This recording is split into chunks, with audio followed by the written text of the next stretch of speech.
Fréquence protestante.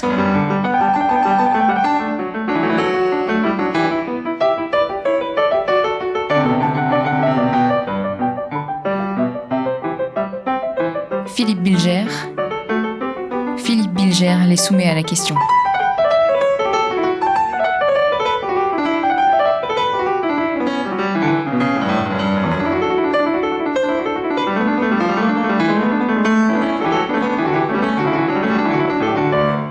Rémi Duhautois, pouvez-vous vous présenter, s'il vous plaît ?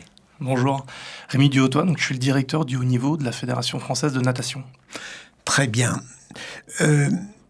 Est-ce que vous pourriez, je connais un petit peu votre carrière, mais pourriez-vous nous indiquer ce que vous avez fait avant de vous insérer dans l'univers officiel de la natation et du sport ? Qu'est-ce que vous avez fait avant ? Alors c'est vrai que les postes en fédération à différentes responsabilités peuvent avoir différents chemins. En l'occurrence, le mien est un petit peu particulier parce qu'il se trouve que moi, j'ai été sportif de haut niveau dans un autre sport que la fédération où je suis actuellement. J'étais sportif de haut niveau en aviron. Et ensuite, professionnellement, je suis devenu entraîneur d'aviron, puis professeur de PS en collège-lycée. Ensuite, j'ai travaillé en fédération, donc dans la fédération qui était plus naturellement la mienne, issue de mon sport d'origine, donc la Fédération française d'aviron. Ensuite, j'ai basculé vers le ministère des Sports. Alors après, on pourra rentrer peut-être dans les détails de ce qui pourrait vous intéresser, mais tout n'est peut-être pas forcément intéressant. Et au ministère des Sports, par le biais des rencontres, il se trouve que j'ai été amené à travailler avec certaines personnes de la Fédération française justement de natation, entre autres, qui m'ont amené à postuler pour y entrer au lendemain des JO de Rio. Donc au lendemain des JO de Rio, donc en 2017. Donc depuis 2017, j'ai ce poste-là de directeur du haut niveau de cette fédé. Qu'est-ce qui a été le déclic qui vous a fait passer de professeur d'EPS à une toute autre activité ? Alors, il y en a deux, si je puis dire. Le premier, c'est ce que j'avais au fond de moi depuis un peu toujours, étant donné que j'étais sportif de haut niveau.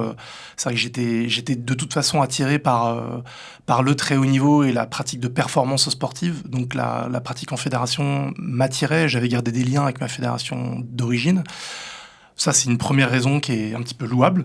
Et une autre qui l'est peut-être un peu moins, c'est que j'ai été... j'ai eu une expérience difficile, faut garder toute proportion, mais j'ai pas eu une expérience exceptionnelle de ce qui était pourtant mon rêve de jeunesse, d'être enseignant, professeur de PS. J'ai pas eu une expérience qui était vraiment magique. Alors comme je viens de le dire, c'était vraiment mon objectif de carrière depuis presque enfant. C'est ce que je rêvais de faire, c'est ce dont je rêvais et j'ai pas vraiment pris beaucoup de plaisir. Donc quand j'ai eu des propositions pour aller ailleurs, en l'occurrence, c'est ce qu'on appelle un détachement, c'est passer du ministère de l'Éducation nationale au ministère des Sports, j'ai pris ça comme une opportunité parce que je m'épanouissais pas exceptionnellement. Qu'est-ce qui vous a le plus déçu comme professeur d'EPS ? Si vous aviez à dire votre principale déception.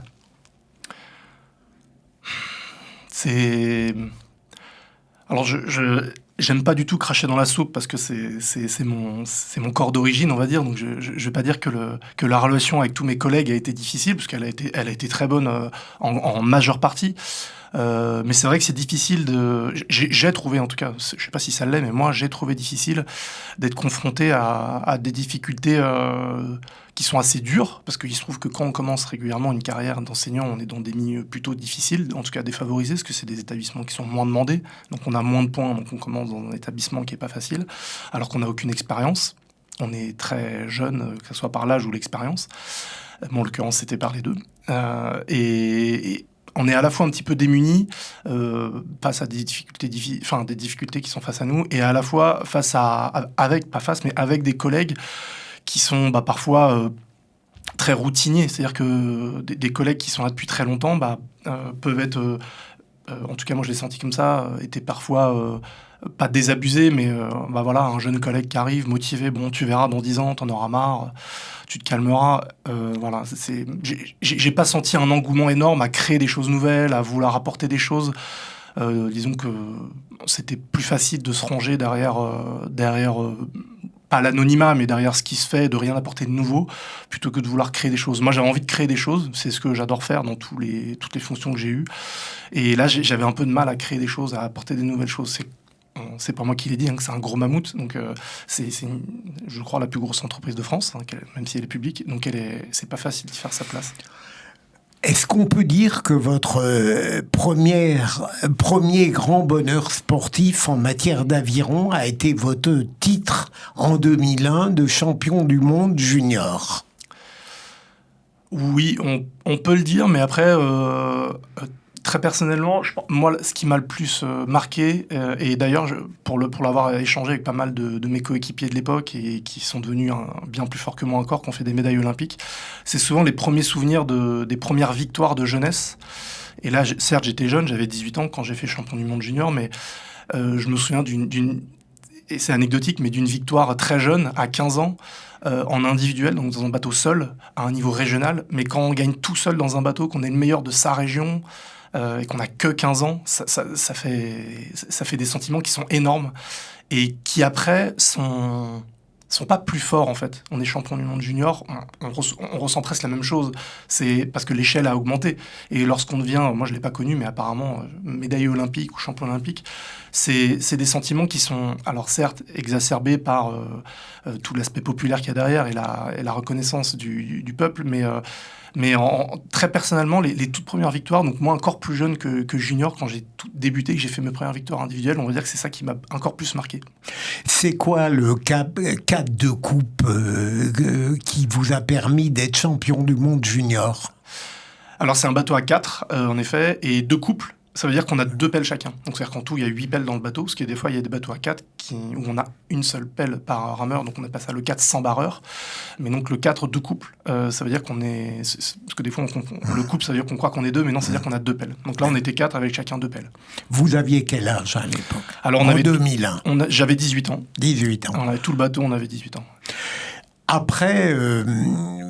sautons quelques instants, quelques années, en tout cas quelques mois. À un moment donné, vous devenez évaluateur, quand vous avez sauté le pas, évaluateur de l'ensemble des fédérations. C'est bien cela ? Racontez-nous ce que vous faites là. Alors c'était donc la fonction que j'avais quand j'étais à la direction des sports, donc au sein du ministère des Sports. Une fonction qui était assez, au début, lunaire pour moi. C'est par connaissance qu'on me l'a conseillé, qu'on a vu la motivation que j'avais à faire bouger des choses dans le sport, en tout cas l'envie que j'avais. On m'a conseillé de postuler à ce bureau. Au début, très, très, très objectivement, je me suis dit, qu'est-ce que je vais faire dans un bureau ? J'étais amené à plutôt avoir un métier proche de ce qu'on appelle entraîneur. Et en fait, ça a été absolument génial parce que très intéressant. La fonction, justement, c'était d'être en lien avec chaque directeur technique national de toutes les fédérations. Donc, dans une fédération, il y a un directeur technique national qu'on peut globalement, à l'échelle professionnelle, on pourrait dans le privé, on pourrait considérer ça comme un directeur général qui est responsable de l'ensemble de la fédération en lien avec le président qui lui est élu. Et donc cette personne, elle a des liens forts avec le ministère, parce que le ministère a donne délégation à chaque fédération pour un tas de choses, dont la pratique de haut niveau. Mais ce directeur technique a besoin d'aide, ne serait-ce qu'une clé d'entrée au ministère. Il ne va pas s'amuser à taper toutes les portes. Et moi, en l'occurrence, j'étais 7 personnes. J'étais pas le seul. On était un bureau d'une dizaine de personnes où on se répartissait justement les fédérations. Et moi, les 3 plus grosses fédérations que j'avais, des fédérations olympiques, c'était le tir sportif, qui s'est passé à Châteauroux pendant les Jeux, dont le maire est maintenant mon chef, le ministre des Sports, l'athlétisme et la natation.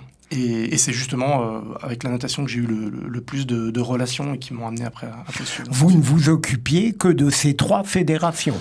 Pas de l'ensemble des fédérations. Alors, pas que de ces 3, mais pas de l'ensemble non plus. J'avais une dizaine de fédérations, alors ça a peut-être évolué depuis, parce que maintenant je suis centré uniquement sur celle de natation, mais il y avait environ 70 fédérations, donc on avait entre 7 et 10 fédérations à suivre chacun, et on se répartissait, il y avait une chef qui nous répartissait les fédérations entre des olympiques, non olympiques, et des petites ou grosses fédérations, pour qu'on n'ait pas qu'on ait à peu près tous la même charge de travail. Vous êtes resté combien de temps dans ce poste ? Alors une Olympiade, c'est-à-dire 4 ans, c'est un peu ce qui rythme le milieu sportif. Souvent, à la fin de chaque Olympiade, il y a une sorte de mercato, puisque qui dit fin d'Olympiade dit réélection. Donc avant la fin du mois de décembre de chaque année olympique, il y a une élection dans chaque fédération, c'est obligatoire, c'est statutaire, et c'est même dans le code du sport. Et donc à partir du moment où il y a un nouveau président ou un président réélu, il refait son équipe.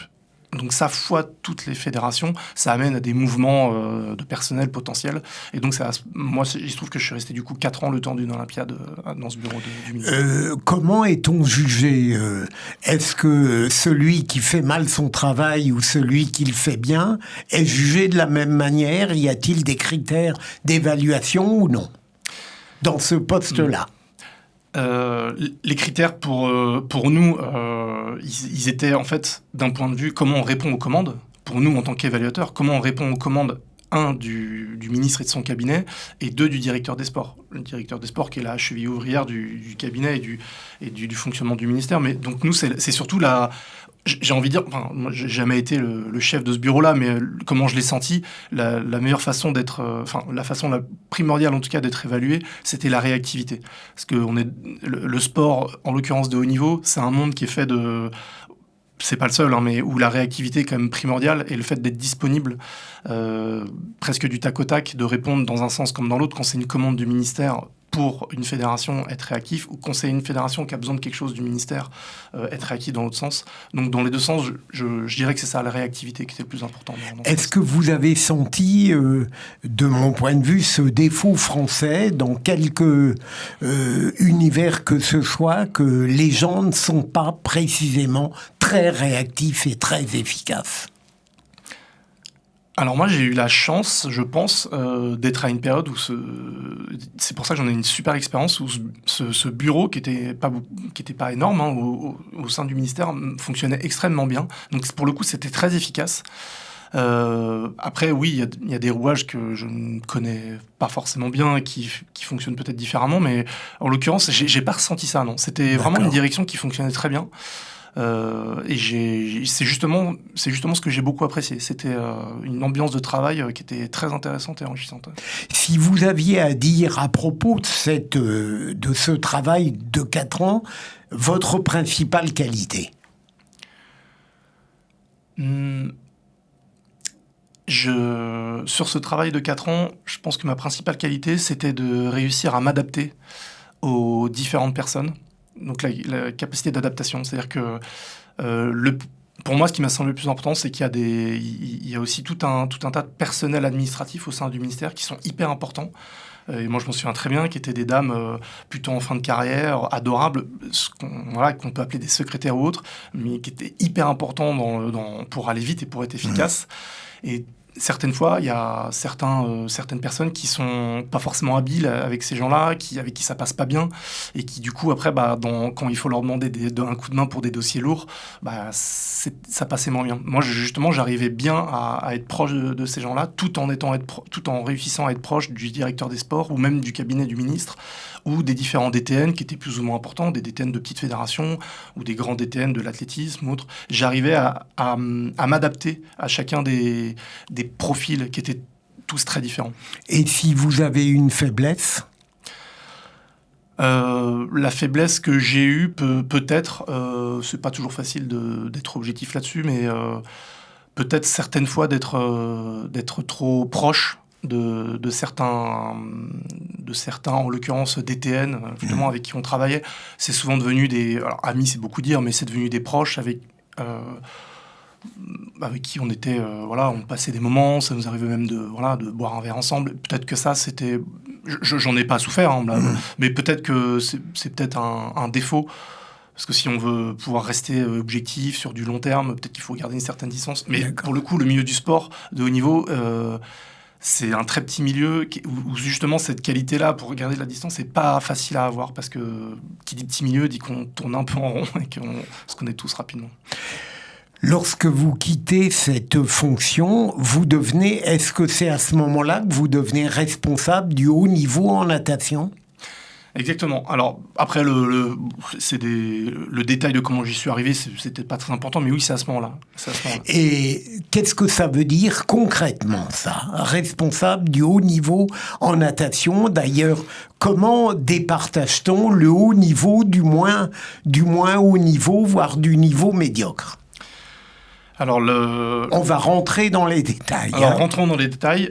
Il y a quelque chose de très clair qui est inscrit dans le code du sport qui différencie le haut niveau du sport normal, entre guillemets. C'est d'entrer sur les listes ministérielles. Il y a une liste ministérielle qui est décrétée chaque année. Avant, c'était au 1er septembre. Désormais, c'est chaque 1er janvier. Et cette liste de sportifs de haut niveau, désormais, on y entre à partir du moment où on est dans le top 16 mondial. Alors, il y a quelques différences, mais en gros, quand on est dans les 16 meilleurs mondiaux de son épreuve, on est sportif de haut niveau. Pour tous les sports? Il y a plein de différences, parce que quand on est dans un sport collectif, c'est différent. Si on est jeune, dans une épreuve de jeunes, c'est différent. Si l'épreuve est olympique, c'est différent. Si elle n'est pas olympique, du coup, les critères sont durcis. Donc, il y a plein de petits astérisques et différences qui peuvent être faites, mais globalement, ça veut dire ça. Et donc, du coup, cette population-là, au sein de la Fédération française de natation, moi, je m'occupe justement de cette population et pas des autres. Donc, c'est vrai que ça restreint beaucoup par rapport à l'ensemble de tous les nageurs, même de très bon niveau, d'un niveau régional, même national, qui sont certaines fois très forts. Et en gros, pour faire simple, c'est les équipes de France. Voilà, parce que globalement, et c'est ce qu'on essaie de faire dans la plupart des fédérations, mais dans la nôtre aussi, c'est qu'on emmène, vu qu'on est comme une nation forte en sport, on emmène aux épreuves internationales ceux qui ont un niveau très bon. Et on n'envoie pas des équipes de France pleines en disant allez, on va faire carton plein, on envoie des sportifs, on verra s'ils sont bons. On met des critères difficiles pour que l'équipe de France soit performante à l'international. Donc globalement, ils ont à peu près tous les moyens de rentrer dans ce top 16 mondial. Aux Jeux Olympiques, il n'y en a que 3 qui ne l'ont pas fait sur les 30 qualifiés de la natation. Donc globalement, ça équivaut en gros à rentrer en équipe de France. Le critère, c'est le temps en natation. Exactement. Ou sinon, qui décide de cette consécration, de dire voilà les 16 qui y seront? C'est ça. Alors, c'est justement le DTN, donc celui qui est mon supérieur hiérarchique à la fédération, le DTN qui, lui, est le responsable de l'équipe de France, donc de la nommer. Il nomme l'équipe de France, il la convoque, et il convoque chaque athlète en équipe de France. Et moi, directeur de haut niveau, en gros, il se trouve que ça n'a pas été appelé comme ça, mais je pourrais être son adjoint chargé du haut niveau. En fait, ça serait la même chose. Parce que lui s'occupe aussi des ressources humaines de la fédération, de la formation dans cette fédération, du développement de tous les clubs, de tous les championnats, de jeunes, de moins jeunes. Donc il y a des relations avec les élus, donc d'énormément de choses, alors que moi je ne suis chargé que de la partie des équipes de France. Et donc par contre des 5 sports, pas que de la natation. Ah oui, des 5 sports. Exactement. Il y a la natation, qui est donc le plus connu et le plus médiatique, et les 4 autres sont la natation artistique, qui s'appelait avant la synchro, donc qui danse dans l'eau, par balai de 8 ou à 2, ou toute seule, lorsqu'il y a du solo, le water-polo, le plongeon et l'eau libre. Donc l'eau libre, c'est les nageurs qui ont nagé dans la Seine le 10 km. Donc là, c'est le sport qui se rapproche le plus de la natation, parce que ça reste des nageurs, mais des nageurs, en anglais, ils appellent ça la natation marathon. Marathon swimming, c'est des nageurs de très longue distance. Mais il y a quand même une grande différence, c'est que chaque compétition se fait en bassin naturel. Donc on n'est pas dans une piscine où il y a des coulées, où il y a un start. Vous vous en occupez aussi, ces 4 disciplines. Exactement. Elles ne sont pas passées au second plan dans votre emploi du temps. Du tout. Donc c'est justement la particularité de cette fédération, c'est que la plupart des fédés, on va dire, sont unisports. Donc la fédération de football a un sport, c'est le foot. La fédération de tennis a un sport, c'est le tennis. On pourra en citer d'autres. Il y a quelques fédérations, on n'est pas la seule, qui sont multisports et qui ont du coup une particularité. C'est que nous un plongeur, n'a aucun rapport avec un nageur. Un plongeur ne nage jamais. Il se rapproche plutôt du monde des gymnastes que du monde de la natation. Un poloiste, il nage autant qu'un footballeur court. Il a besoin de nager vite et bien et de s'économiser parce qu'il se déplace sur le terrain. Mais c'est surtout un jeu de ballon et en plus un jeu collectif. Donc c'est vrai qu'il y a des sports qui cohabitent dans cette fédération qui ne se connaissent pas ou même des fois pas du tout. Et moi, ma mission, c'est justement à la fois de m'occuper des 5 et à la fois de créer des passerelles, parce qu'en fait, la transdisciplinarité a quand même un grand intérêt, c'est qu'il y a des choses géniales qui existent dans des sports qui sont méconnues dans d'autres. Donc moi, je m'occupe aussi de ça, de voir ce qu'il y a de bien dans chacun des sports pour l'amener peut-être des savoir-faire dans d'autres. Quand vous êtes devenu directeur du haut niveau, vous avez eu conscience, en quelque sorte, d'être programmé pour donner le meilleur de vous-même pour les JO de Paris, je suppose. Ou est-ce que ça n'était pas obsessionnel dans votre esprit et dans celui de la fédération ? Alors c'est vraiment le bon mot, pour le coup c'était vraiment obsessionnel, si c'était vraiment le projet de base. C'est que le projet qui a été initié quand je suis arrivé en 2017, c'était un projet à 7 ans, jusqu'en 2024. Et donc le mot Paris 2024, il est dans nos discussions, dans nos réunions, dans nos projets, depuis 7 ans. C'est pour ça que ça fait bizarre depuis le mois de septembre de plus en parler et d'être sur un autre projet. Mais c'est vrai que c'était le maître mot de la finalité de notre projet. Il y avait quand même un point très important qui n'était pas à omettre, mais qui a quand même été très biaisé par la période Covid, mais qui était les Jeux de Tokyo, parce qu'on peut pas passer sur des Jeux Olympiques. Les Jeux Olympiques de Tokyo étaient quand même une priorité aussi. Mais la finalité vraiment de notre projet, c'était à vision sur 2 Olympiades, Paris 2024, parce que quand on est arrivé en responsabilité en 2017, c'était le moment où Paris venait d'être désigné comme ville hôte des Jeux. Et donc tout l'État l'a fait aussi progressivement, mais surtout le ministère des Sports, ça a été le branle-bas de combat où tout d'un coup toutes les fédérations devaient fournir un projet à 2 Olympiades pour programmer, en tout cas préparer et présenter comment on essaye d'être le plus performant possible à cette échéance. Vous l'avez vécu comme une tension, une sorte d'épée de Damoclès sur vous, où vous êtes parvenu à rester serein, décontracté en quelque sorte? Alors moi j'ai adoré, donc c'était pas du tout une épée de Damoclès, j'ai adoré parce que comme je vous le disais tout à l'heure, les quelques réticences que j'ai eues dans d'autres missions, là justement je l'avais pas, là on avait un projet à mener, ambitieux, extraordinaire, et en plus la chance que j'avais c'est que je suis arrivé en 2017 avec un bilan qui était pauvre, c'est que c'est la natation avec un grand N, parce que même les 5 sports n'avaient ramené qu'une seule médaille d'argent des JO des derniers JO, et c'était donc un bilan qui était très moyen, et même au nombre de médailles possibles dans la natation, parce qu'il y en a beaucoup, il y a énormément d'épreuves qui étaient mauvais. Donc le pari de se dire, l'objectif c'est de faire mieux, était quand même assez génial, parce que déjà je le considérais comme faisable. Après, beaucoup de personnes ont eu la chance de voir une natation forte à Paris. Le seul bémol qu'on peut mettre, c'est que le projet que moi j'ai mené quand je suis arrivé, c'était de rendre médaillés les 5 sports de la fédération. Donc aujourd'hui, même si on est très content de notre bilan, on ne peut pas en être pleinement satisfait parce que les 4 sports ne sont pas médaillés. Certains sont passés très proches, mais... Dans votre discipline fondamentale, si je comprends bien, les 16, c'était 16 cracks en quelque sorte en natation. C'était des virtuels champions ou des champions? Oui, dans notre équipe de France, il y avait 29 qualifiés, parce qu'il y a et les femmes et les hommes, et puis il y a plusieurs épreuves. Donc, par épreuve, on peut en mettre 2 maximum. On n'a pas le droit d'en mettre un 3e. Donc, à chaque fois, au championnat de France, on prend les 2 meilleurs, s'ils ont fait le temps minimum, parce que des fois, on en prend 0 s'ils n'ont pas fait le temps minimum. Et donc, quand on additionne ça, on était 29 nageurs et nageuses. Et tous étaient effectivement très forts, parce que les quelques-uns qui n'étaient pas tout à fait, c'était pour la plupart, l'entière majorité, c'était plutôt des jeunes, et les jeunes ont souvent une marge de progression qui est énorme, et même en un mois, parce qu'un mois séparait les qualifications des JO, la progression est parfois énorme. Le meilleur exemple, c'est Raphaël Fente-Damers, qui n'est pas le plus connu, parce qu'il est dans le relais, et il a nagé que les séries, mais il est médaillé olympique dans le relais avec Léon Marchand et les autres, et lui, il avait 17 ans, et c'était pas un crack, il n'était pas connu du tout, et c'était un des moins forts sur le papier, mais il finit médaillé olympique dans le relais, parce que jeune, donc une marge de progression énorme, même dans le dernier mois. On parlera, vous le devinez bien, en détail de Léon Marchand dans quelques instants. Mais qu'est-ce qui fait que j'ai parfois soutenu ce point de vue, et d'autres l'ont partagé, que les Français, lorsqu'ils arrivaient en finale, ne tenaient pas le coup? que, au fond, ils avaient pu être très bons avant, mais que le jour des finales, parfois, tétanisés ou non, ils n'étaient pas au niveau. Est-ce que vous admettez ce point de vue ou vous le trouvez trop sévère ? Alors ça dépend de qui on parle. Si on parle de l'équipe de France en général, c'est vrai que c'est arrivé. Si on parle de l'équipe de France que de natation, c'est peu arrivé en fait. C'est arrivé dans d'autres sports, hein, les nôtres de la FFN, mais à la natation en bassin là, qui se passait, il y a pas eu beaucoup ces cas-là. Il y en a qui ont fait des courses, quelques-uns pas beaucoup d'ailleurs, en deçà de leur propre niveau, de leur meilleur temps.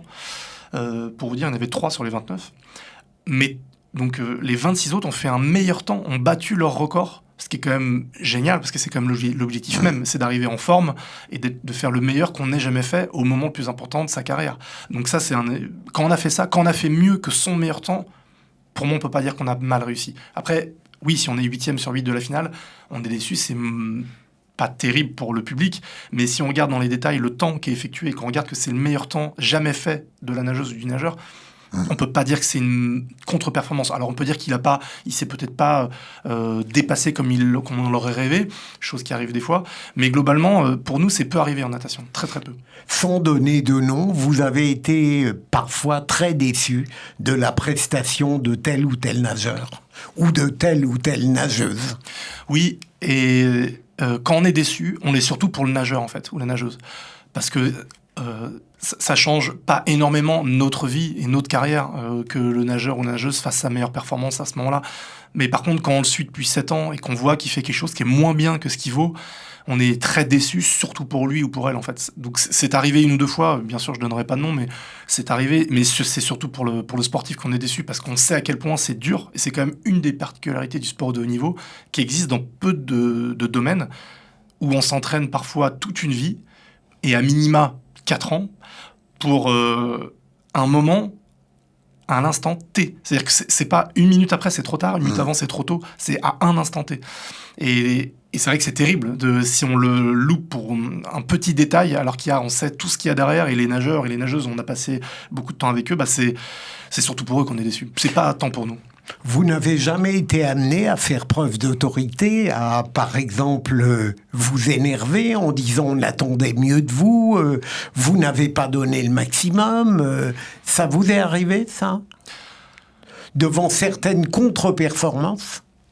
Pas sur la performance, mais sur d'autres choses, sur le comportement. Ouais. Mais sur la performance, on attend... On travaille à ça depuis les plus jeunes en équipe de France junior. On attend que la pression, ça soit eux qui se la mettent. C'est-à-dire que si le sportif a besoin qu'on lui mette, pardonnez-moi l'expression, mais un coup de pied au cul, c'est qu'a priori il ne sera pas fait pour le haut niveau. L'objectif même d'un encadrement, qu'il soit entraîneur ou responsable ou quoi que ce soit, il doit même calmer les ardeurs d'un sportif de haut niveau. S'il est là pour le dire, là, il faut que tu te bouges plus, c'est qu'il y a un problème. Donc après, on est beaucoup dans le paraître, que lorsqu'on voit certains entraîneurs qui le font dans des médias, on est dans le paraître, mais dans la réalité du quotidien, les sportifs très forts, on doit pratiquement jamais le leur dire. Et si on doit le leur dire, c'est qu'il y a un problème et qu'il vaut mieux avoir une discussion sereine. C'est vrai dans tous les sports, en quelque sorte. Pour moi, c'est vrai dans tous les sports. Et je pense qu'il faut plutôt avoir une discussion sereine avec lui ou elle en disant qu'est-ce qui cloche. T'as pas envie de ça ou t'as envie d'autre chose, mais devoir, entre guillemets, l'engueuler pour lui dire il faut que tu donnes plus, il y a un problème. Par contre, devoir faire preuve d'autorité pour d'autres sujets, ça oui, ça nous est arrivé pendant les 7 ans sur des sujets plus de comportement ou d'ambiance d'équipe. Est-ce que ça ne crée pas un problème psychologique, sportif, humain, d'avoir une pépite dans un groupe remarquable, par ailleurs, une pépite comme Léon Marchand? Alors c'est vrai que ça peut énormément, et on a eu énormément de chance, nous, la Fédération Française de Natation, parce que ce fameux Léon, alors la chance, on pourrait dire qu'on l'a créé aussi, bon ça serait peut-être un peu prétentieux, mais c'est en partie vrai et en partie faux, parce que la chance qu'on n'a pas créée, c'est que Léon, et c'est pas le seul, je mettrais aussi Florent Manodou dans le lot. Léon et Florent sont deux personnes qui sont adorables, humainement, quand on discute avec eux, quand on est avec leurs proches, et en équipe. Et ça, c'est assez, mine de rien, c'est assez rare quand on est au top du top. Parce que quand on est au-dessus de tout le monde, qu'on a un palmarès XXL plus que tout le monde, Ça arrive des fois, plein de fois, parce que c'est peut-être naturel qu'il y ait une sorte de distance qui se crée entre les autres, qu'il y ait un comportement qui soit un petit peu différent, et sans être hautain, qui puisse être pris comme ça par certains. Et nous, la chance qu'on a avec ces deux-là, déjà, dans l'histoire, si on rembobine, ça a été d'abord Florent Manodou qui est revenu de sa pause qu'il a fait au handball. Quand il est revenu, c'était au milieu de la période où moi j'étais à la fédération. Moi, quand je l'ai vu revenir, j'ai eu un petit peu peur en me disant, si lui il arrive et entre guillemets qui met le bazar dans la fédération, il sera plus fort que nous. Il a une telle aura médiatique et avec tous les autres sportifs qu'il aurait pu. Et en fait, il a été le premier à défendre la parole fédérale, à être avec comme un capitaine en fait. C'est d'ailleurs pour ça qu'on l'a nommé capitaine, à dialoguer avec nous sur quoi il était d'accord ou pas, pour après se faire le relais auprès de toute l'équipe de France et à être toujours excessivement positif. Dès qu'un sportif était soit pas content ou autre, c'est limite lui qui allait le calmer. Donc il a été génial. Et en fait, Léon est arrivé derrière à être le leader progressivement encore plus, en tout cas au niveau sportif. Et lui, d'une manière différente, mais a été quelqu'un d'exemplaire, très très simple. Et c'est vrai que ces deux personnages, si on les imagine différents et un petit peu soit hautains, soit qui prennent beaucoup de place ou qui font du tort à l'un ou à l'autre, ils auraient pu faire exploser l'équipe de France. Mais du coup, ça n'a pas été le cas. Vous avez vécu un peu comme une humiliation sportive le fait que Léon Marchand se soit entraîné très longtemps aux États-Unis avec un entraîneur mythique et qu'il ait abandonné apparemment l'entraîneur français qui était le sien? Alors, pas du tout, parce qu'en fait, il ne l'a pas abandonné, il est toujours en lien énormément avec lui. Et en fait, il a fait ce choix personnel, il le dit souvent, déjà parce qu'il avait envie d'aller connaître une autre culture, ce qui arrive à beaucoup de jeunes, et moins jeunes d'ailleurs. Et il était fasciné par cet entraîneur qui est le plus grand entraîneur, peut-être tout sport confondu d'ailleurs, quand on regarde les palmarès. Il avait vraiment envie d'aller s'entraîner avec lui, mais il a toujours gardé le contact avec Nicolas Castel, son entraîneur depuis qu'il a 7 ans, qui l'a né jusqu'à champion du monde senior quand même, ce qui est déjà pas mal. C'était pas encore champion olympique. Alors qu'il ne voulait pas nager très tôt. Très tôt, il aimait, mais il avait un peu froid, comme il le dit en effet. Mais c'est vrai c'est presque un exemple aussi de modèle qu'il a créé, parce qu'il, certes, il est parti, mais il a gardé un lien excessivement fort avec l'entraîneur. Et nous, on s'est appuyé là-dessus. On a appuyé ça aussi, c'est-à-dire qu'on soutient, que ça soit humainement ou par les contacts ou même financièrement, autant Bob Bowman que Nicolas Castel. Et on le considère comme deux entraîneurs. La prime olympique qu'ils ont, par exemple, elle est divisée en deux. La prime olympique de l'entraîneur, il est divisé en deux. Il y en a la moitié, 50% pour Bob Bowman, 50% pour Nicolas Castel, parce qu'ils sont toujours en lien. Et pour nous, c'est génial, parce qu'on a le meilleur entraîneur du monde, de natation en tout cas, qui est en lien avec un de nos meilleurs entraîneurs. Donc ça fait une formation parfaite et exceptionnelle. Donc lui a encore plus progressé en allant... Léon a encore plus progressé en allant avec cet entraîneur, mais il nous a fait progresser aussi, et jusqu'à tel point que Bob Bowman est devenu aussi proche de nous, Fédération Française de Natation. Il a bien voulu venir avec nous en stage, faire des formations avec tous nos autres entraîneurs, discuter avec tous nos autres entraîneurs, même qui ne sont pas sélectionnés en équipe de France, des entraîneurs de bon niveau, mais pas d'équipe de France. Et il a fait les Jeux Olympiques avec nous, ce qui est quand même exceptionnel. Il avait l'accréditation France, alors que les États-Unis étaient à 10 mètres. Il était avec nous. Donc c'était une grande réussite pour nous. Si vous aviez à dire la principale différence entre un entraîneur comme Bob Bowman et, par exemple, Nicolas Castel ou d'autres entraîneurs français, ce serait quoi? En Amérique, c'est plus dur? Exactement. En Amérique, c'est plus dur. On en a longuement parlé avec Bob Bowman. On a fait un déjeuner ensemble pendant les Jeux, entre deux entraînements, juste avant que ça commence. Et il m'expliquait pas mal de choses. Moi, je lui posais des questions sur quelle différence y a-t-il entre les Américains et les Français. Et lui-même le dit, c'est que les Américains travaillent beaucoup plus. Énormément plus. Et alors, il le dit de manière habile, mais il dit lui-même que peut-être on est un peu plus... feignant, il n'ose pas le dire, mais c'est ce que j'ai compris quand il me le disait.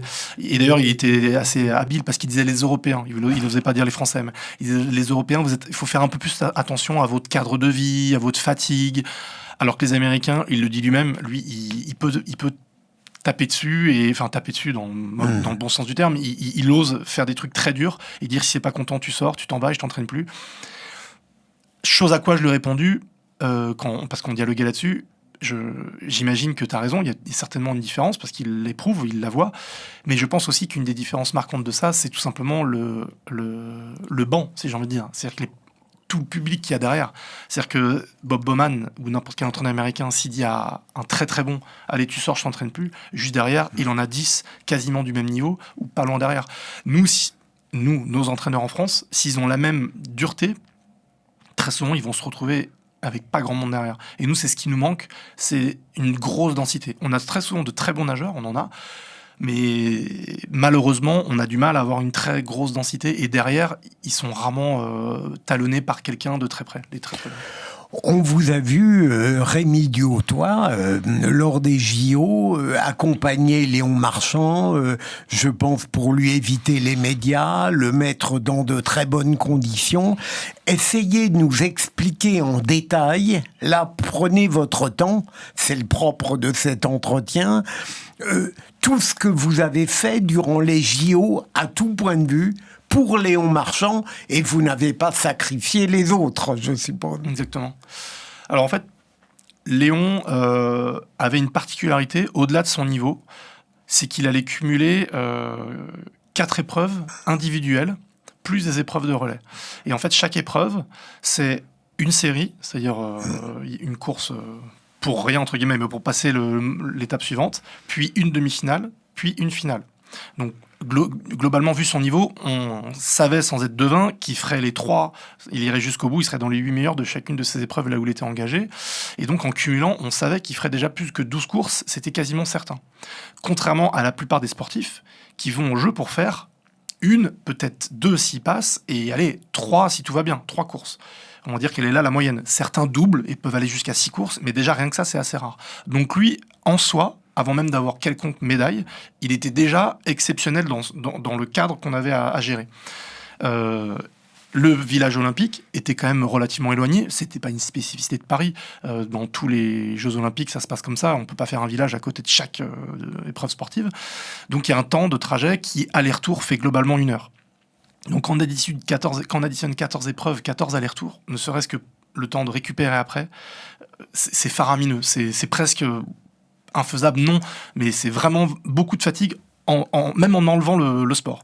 C'est là où, du coup, l'idée que j'ai eue, c'est de louer un appartement qui était à proximité immédiate de la piscine. Donc, pour le coup, j'ai trouvé quelque chose qui était c'est pas une expression, qui était réellement à 30 mètres. Donc, à la sortie des athlètes, quelques pas à faire, et hop, il avait un appartement. J'ai gardé ça secret parce que, forcément, donc il y avait que le DTN et moi qui étions au courant de ça. Personne l'était. Sauf ses entraîneurs, parce qu'on avait organisé ça avec eux pour leur dire qu'on ferait un cas spécial pour Léon.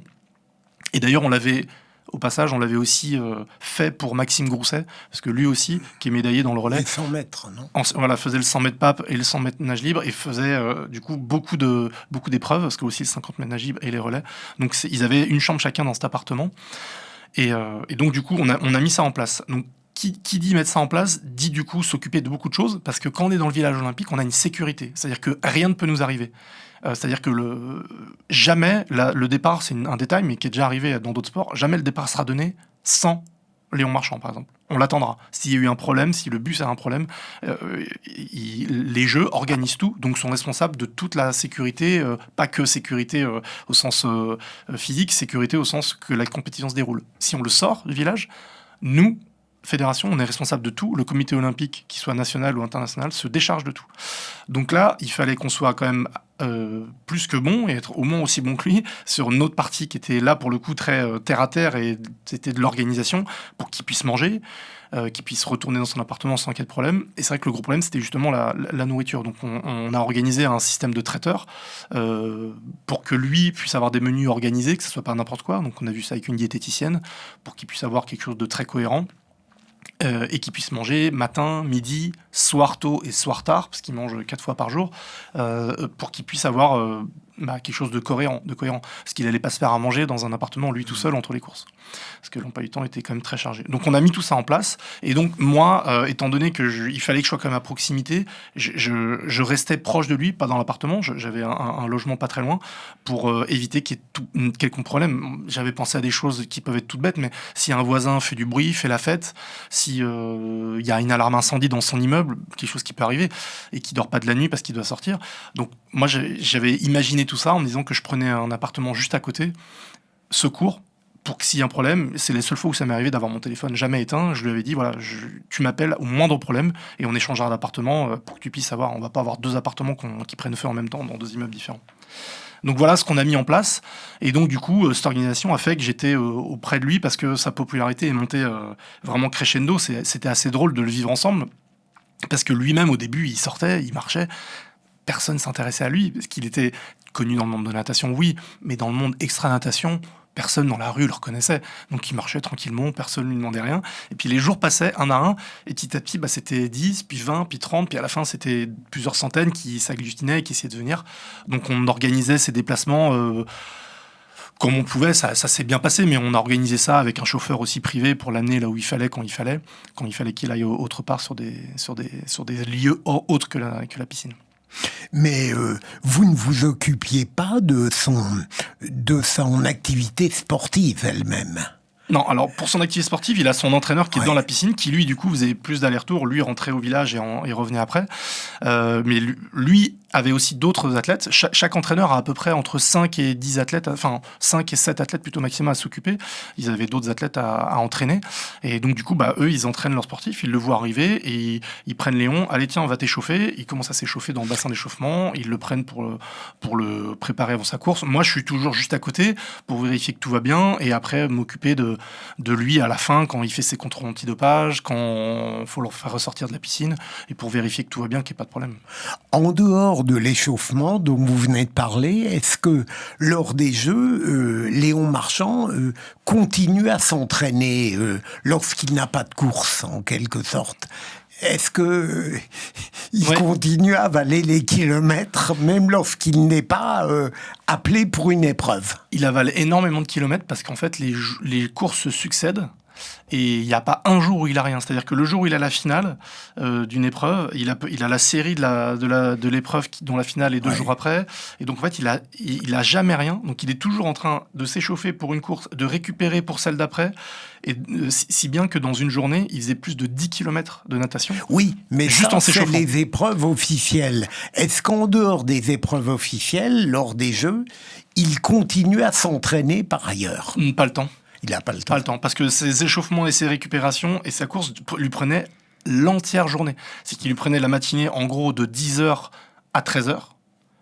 Il revenait, il mangeait et il faisait une sieste. Il y retournait vers 17h et ça lui prenait de 17h à... Et là, ça finissait très tard, à 22h. Des fois 23h, parce qu'après, contrôle antidopage et autres. Donc, en fait, le temps, il a matériellement pas le temps. Donc, même s'il l'avait voulu, il n'aurait pas eu le temps. Mais d'autres nageurs qui ont un programme plus light continuent à s'entraîner, oui, en effet. Ils font des séances un peu light pour garder une forme physique. Et ils ont des séances d'entraînement, ils ne font jamais rien. Vous qui connaissez, Rémi Dieutois, tout cela à la perfection, est-ce que, alors, c'est cette fameuse coulée qui fait l'énorme différence de Léon Marchand avec tous les autres, ou bien, comme il l'a dit un jour dans un entretien, c'est qu'il se sent merveilleusement bien dans l'eau? C'est vrai que les deux sont liés, ils se sentent très bien dans l'eau, et les coulées sont un élément incroyable, où d'ailleurs la plupart des nageurs travaillent dessus. C'est pas une nouveauté, il n'a pas inventé ça, lui-là. Depuis plein d'années, les nageurs et leurs entraîneurs travaillent là-dessus parce qu'ils savent que c'est une phase incroyable où on peut gagner beaucoup de temps. Seul problème, ce dont on se rend pas compte, d'ailleurs, il faut l'essayer lorsqu'on nage, de faire une coulée la plus longue possible. On se rend pas compte à quel point c'est éreintant, c'est fatigant. Ça fatigue en soi. Donc en fait, il y a beaucoup de nageurs qui arriveraient à faire ce qu'il fait, peut-être juste la coulée, des très bons nageurs. Mais après, pour enchaîner les mètres qui restent en faisant soit le pape, soit le dos, soit la brasse, soit le crawl, ils n'arriveraient pas après à enchaîner les deux. Lui, ce qui est très fort, c'est de faire cette coulée incroyable et après de continuer à nager vite. Alors que souvent, beaucoup de nageurs, même très bons, en gros, font l'un ou l'autre. Il y en a qui ont des très bonnes coulées, mais qui après, ça les fatigue et ils ont un train, entre guillemets, qui est plus lent. Ça, c'est quelques-uns. Et souvent aussi, beaucoup font l'inverse. C'est-à-dire qu'ils nagent très vite, mais ils ont des coulées pas assez rapides. Mais parce que je n'y connais rien, l'eau n'a jamais été une amie familière comme pour Léon Marchand. Quand on fait une coulée, on ne respire pas Exactement. Ouais, en fait, c'est toute la période qui est sous l'eau. C'est le moment où il fait sa culbute, donc le demi-tour. Ouais. Après, il pousse sur le mur. Et pendant tout le long où il est sous l'eau, avant de reprendre sa respiration, il y a une distance délimitée, il y a des bouées rouges. Oui, S'il on sort a droit après, à une coulée de combien? voilà, c'est 17 mètres de mémoire, j'ai plus la taille, la distance exacte. Et en fait, s'il sort après ces bouées rouges, il est éliminé. Donc il y a aussi un risque, entre guillemets, parce que lui, il y en a, ils n'arrivent pas à les faire, donc ils sortent bien avant. Lui, il est tellement fort dans ça que... Il y a un petit risque, d'ailleurs, s'il sort après, il est disqualifié. Il les sent, il les voit, les bouées? Ouais, il les voit. Il les voit et puis après, ils se connaissent mieux que quiconque. Hein. Est-ce que le rapport que vous avez eu avec lui était chaleureux, sympathique? Est-ce que c'est un jeune... Moi, je le trouve adorable. Pour moi, il est au niveau d'Antoine Dupont, quoi. Oui, bah d'ailleurs, les deux, il me l'a fait rencontrer. J'ai rencontré Antoine Dupont grâce à lui, parce qu'ils ont le même partenaire. Et on les a... Enfin, lui, en l'occurrence, il est vraiment adorable, Léon, parce que il est resté... C'est très, très rare, quand même. Il est resté exactement le même, avec une simplicité, Moi, je l'ai connu justement en 2017, quand on a connu. 2 ans après, en 2019, je me souviens, il est aux Euro Junior. Et donc, moi, je vais au championnat d'Europe Junior, ce qui était à Kazan, en Russie. On ne va pas y retourner rapidement, mais... Et il fait, je me souviens, 4e et 3e. Il fait 2 épreuves. À l'une, il fait 4e, l'autre, il fait 3e. Donc, c'était pas non plus le meilleur de tous les temps. Il n'a pas toujours gagné. Hein. Il était dans les très bons cercles, mais c'était pas le meilleur de tous les temps. Il était dans les bons. Et à ce moment-là, il était très simple, très, très gentil avec tout le monde, très, très timide, comme il est dit lui-même. C'est vrai que c'était pas du tout quelqu'un qui prend la parole. Il était très effacé, très discret. Mais forcément, vu qu'il était dans les meilleurs, moi, j'avais commencé à prendre contact avec lui, ne serait-ce que pour lui proposer notre aide, savoir ce qu'il voulait, comment il voulait qu'on l'accompagne, que ce soit au niveau financier ou au niveau là où il veut s'entraîner, ou au niveau des contrats qu'il peut avoir, on essayait de savoir. Et globalement, ce à quoi on s'est vite heurté de manière positive, hein, c'est sa famille, ses parents, qui sont géniaux. Et c'est aussi pour ça qu'il est aussi génial, ça vient pas de nulle part. C'est que ses parents ont été tout de suite très très simples. Tout de suite, dès qu'on parlait d'argent ou d'aide financière qu'on peut apporter des sportifs, ils disaient eux-mêmes, mais il a 17 ans, il a besoin de rien. Enfin, à l'époque, il avait même moins, il avait 16 ans ou 15 au début. Il a besoin de rien, il a besoin d'être au calme, de faire son lycée, de progresser. Il a pas besoin d'argent, il loge chez nous, tout va bien. Donc, ils avaient une logique aussi très saine, chose qui est assez rare. Donc, ils ont refusé beaucoup de choses, beaucoup de contrats, beaucoup de partenariats, que ce soit fédéraux ou privés, pour le laisser... pas candide, mais le laisser vivre sa jeunesse et vivre sa passion de la natation, et on verra bien s'il devient très fort. Et en l'occurrence, ça a plutôt bien marché, parce qu'il est, 1, devenu très fort, et 2, il est resté avec des valeurs très saines. À quel moment, Rémi Duhautoy, avez-vous senti qu'il deviendrait un extraordinaire champion ? Puisque vous avez évoqué Kazan, où il était bon, mais enfin, pas exceptionnel. À quel moment vous l'avez perçu, ça ? Moi, j'ai perçu ça quand il est parti aux États-Unis. Donc c'est vrai que moi, je vais voir tous les sportifs prioritaires. Donc tous ceux qui sont dans les sportifs de niveau, je vais voir où ils s'entraînent.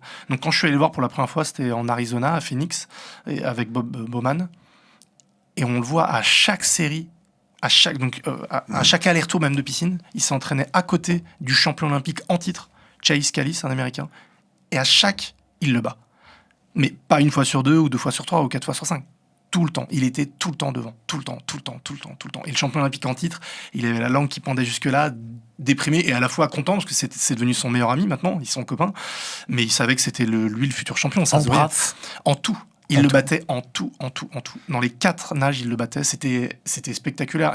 Et à ce moment-là, on s'est dit que là, en effet, il y allait avoir un point de non-retour, et en fait on le savait depuis longtemps. Je me souviens même que 1 an et demi avant les Jeux, en discutant en famille, j'ai dit à ma belle-mère qui me demandait comment c'était les chemins du monde, je lui ai dit il y a un Léon Marchand qui est très fort, t'as dû en entendre parler. Elle m'a dit non, et je lui ai dit tu verras, ce nom dans 1 an et demi, tout le monde en entend parler, c'est impossible de dire qu'on ne connaît pas. Elle me dit ah bon, tu crois? Et en effet, 1 an et demi après, elle m'a dit c'est vrai qu'en effet, il était, ça y est, maintenant même quelqu'un qui suit pas la natation ou qui suit le sport de loin, même peut-être qui suit pas le sport, a entendu son nom. Et c'est vrai qu'à ce moment-là, on s'est rendu compte qu'il serait hors norme. Le bilan, à votre avis, de la natation au JO a été bon, et vous en avez vous-même bénéficié dans votre carrière? Alors je sais pas encore. Parce que ça vient de se passer, donc je sais pas... Mais déjà oui, parce que j'ai la chance de venir vous voir. Oui. Donc c'est déjà un des premiers bénéfices. Parce que j'ai vu que je succède à...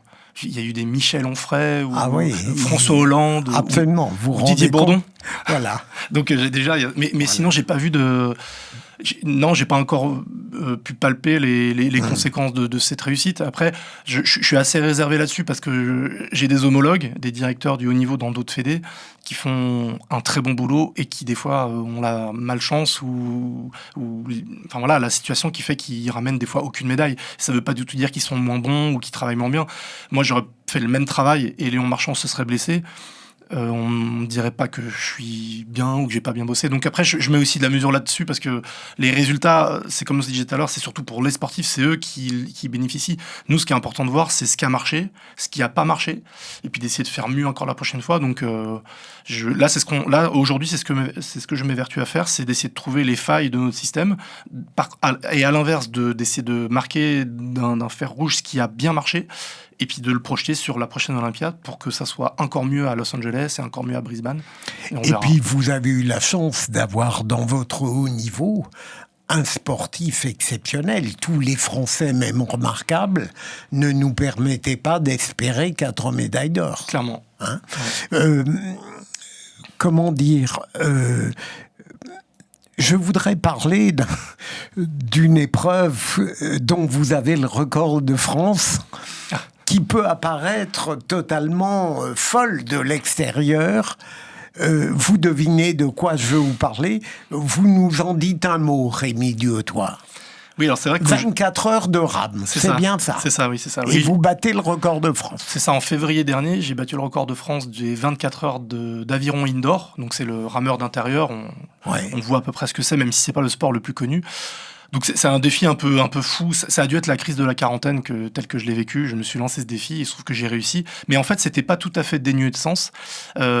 J'avais envie, je l'avais dit en interne à mes collègues à la fédération, j'avais envie de prouver et de faire voir l'importance d'être en forme quand on est globalement, quel que soit son poste, mais quand on est dans l'organisation de près ou de loin de l'organisation des Jeux Olympiques et qu'on a à charge des athlètes, d'être endurant et de ne rien lâcher et d'être justement exemplaire sur ce point de vue-là. Et du coup, je pense que c'est excessivement important dans ce genre de métier qui est prenant parce que pendant 15 jours de Jeux Olympiques, et en fait on peut même inclure la semaine d'avant parce qu'ils sont en stage et on est avec déjà les sportifs, pendant 3 semaines, on dort très très peu. Moi, j'ai jamais eu une période comme ça où on dort 3 heures par nuit, 4 heures par nuit, et c'est d'une intensité qui est folle et rare. Et tous les jours, il faut être, on le disait entre nous dans l'équipe de France, il faut considérer que c'est le jour 1. C'est même quand on est au dernier jour des Jeux Olympiques, il y en a un pour qui c'est sa première épreuve. Il y a un plongeur qui, lui, n'a encore rien fait, par exemple. Il arrive, c'est son premier plongeon. Lui, c'est son premier jour des Jeux Olympiques pour lequel il se prépare depuis 10 ans, peut-être. Donc, si on arrive et qu'on est fatigué, donc il faut être en forme. Donc, tout ça pour dire que c'est pour ça que je me suis lancé dans ce défi, que j'avais envie au passage de battre ce record de France, que j'ai réussi. Et c'était de ramer sans aucun arrêt pendant 24 heures.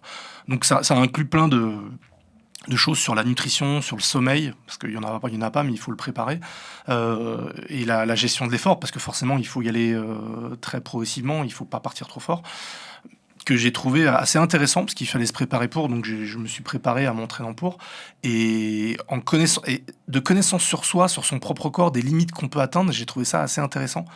Par contre, j'en ai payé un peu les pots cassés parce que depuis, je suis un petit peu amoindri, on va dire. J'ai quelques séquelles. Mais encore aujourd'hui ? Ouais, encore aujourd'hui. Au niveau articulaire, on va dire que j'ai mes articulations qui ont pris un petit coup. Alors, c'est quoi le record Alors, c'est un tout petit peu moins de 300 km pendant 24 heures. Et ce qui est drôle, c'est qu'on peut vraiment le comparer à la course à pied. C'est exactement à quelques virgules près la même vitesse qu'en course à pied. Il existe aussi. Et ça correspond à du 12 km/h. Donc, ça veut dire que c'est assez marrant d'ailleurs que la vitesse soit la même sur le rameur d'intérieur, qui est un temps qui veut un peu rien dire, qu'en course à pied. Mais c'est ça. Alors, moi, j'ai fait 295 ou 17, je sais même plus, kilomètres. Donc, juste un peu moins de 300, dommage. Et c'est le même record de France en course à pied, c'est ça. Donc, c'est 12 km/h, ce qui veut rien dire en aviron, ce qui veut plus dire quelque chose aux coureurs en course à pied qui connaissent cette vitesse. Mais en aviron, c'est un rythme qui est très moyen, qui n'est pas exceptionnel. N'importe quel rameur de niveau moyen peut le tenir, par exemple, 1 heure. Un peu comme en course à pied. Un bon coureur peut tenir 12 à l'heure pendant 1 heure. Par contre, ce qui est dur, c'est les heures qui suivent. C'est que 2 heures, 3 heures, 4 heures. Et quand on atteint Moi, j'ai senti une certaine barrière, justement, au bout de 12 heures, 13 heures. Lorsque le corps, justement, est vraiment fatigué, a besoin ne serait-ce que... Même si c'est pas dormir, de baisser en pulsation, d'être allongé, de ne rien faire. Et ça, c'est très très dur. Mais j'ai trouvé ça assez intéressant en connaissance de soi et de son corps, de voir jusqu'où on peut aller. En tant que directeur du haut niveau, je pense que vous devez voyager beaucoup, Rémi Duhautois, aller voir un peu suivre les sportifs. Quelle est votre vie personnelle, familiale? Est-ce que vous êtes marié? Est-ce que vous avez des enfants? Est-ce que c'est compatible avec le bonheur d'une famille? Vous êtes souvent là ou souvent en partance? Alors c'est largement compatible avec le bonheur en famille, parce que j'ai beaucoup de chance et j'ai une belle femme et 3 enfants magnifiques et notre vie familiale se passe très bien. Alors après, c'est sûr que c'est une organisation particulière et mon passé de sportif de haut niveau, il se trouve que ça fait très longtemps que je suis avec ma femme et qu'on était très jeunes et que j'étais sportif de haut niveau, on était déjà ensemble et donc on a grandi avec cette habitude que je parte à des championnats du monde, que je revienne longtemps après. Elle aussi a fait des études assez poussées, travaillé beaucoup, donc on a chacun notre rythme et elle aussi, elle a aujourd'hui un travail où elle est beaucoup prise. Et en fait, on travaille beaucoup sur la qualité plutôt que la quantité. C'est que même quand on se voit peu, on essaye de se voir pleinement. Et c'est pareil avec les enfants. Je pense que c'est important plutôt que de se voir forcément tout le temps et pas forcément faire grand-chose, de se voir pleinement et de vivre les instants à 100% lorsqu'on est ensemble. Mais la vie que j'ai en étant, comme vous le dites, avec des voyages, elle est quand même moins difficile que ce que vit un entraîneur. Moi, j'ai été entraîneur, pas à très haut niveau, mais à un niveau national, en aviron. Et la vie est beaucoup plus dure en tant qu'entraîneur. Et je le dis très souvent, justement, aux équipes que j'encadre, parce que j'encadre pas que les sportifs, j'encadre surtout, en fait, les entraîneurs et tout le staff autour des sportifs. Et cette vie d'entraîneur, elle, c'est la pire. Parce qu'un entraîneur, il a jamais de dimanche, jamais de jour férié, jamais de pause.